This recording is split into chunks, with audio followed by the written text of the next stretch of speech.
नमस्कार. आज आपण ज्या पावन ठिकाणाबद्दल जाणून घेणार आहोत त्या ठिकाणाचं महत्त्व केवळ दगडधोंड्यात नाही तर त्यामागे दडलेल्या भावनेत आहे. त्या भावनेचा अर्थ समजून घेण्यासाठी आधी आपण महादेवांची एक छोटीशी पण मनाला खोलवर स्पर्श करणारी कथा ऐकूया.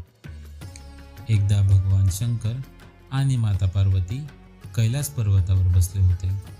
तेव्हा देवी पार्वतीने महादेवांना विचारले, स्वामी, आपण इतक्या लवकर प्रसन्न कसे होता? तुमच्या भक्तीसाठी मोठे यज्ञ किंवा कठीण तपश्चर्या करणे गरजेचे नाही का?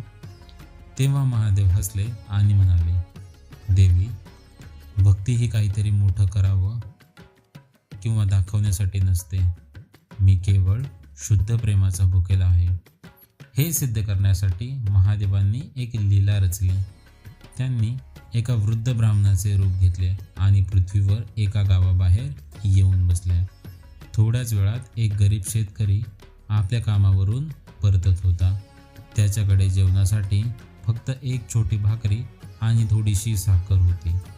ब्राह्मणरूपी महादेवांनी त्याला विचारले, बाळा, मला खूप भूक लागली आहे रे, काही खायला मिळेल का? त्या शेतकऱ्याने क्षणाचाही विचार न करता आपली अर्धी भाकरी आणि साखर प्रेमाने त्या वृद्धाला दिली. जेवताना साखरेचा एक छोटा दाणा जमिनीवर पडला.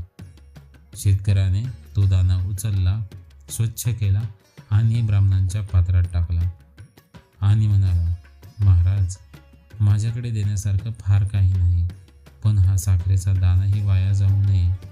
कदाचित याने तुमची तृप्ती होईल.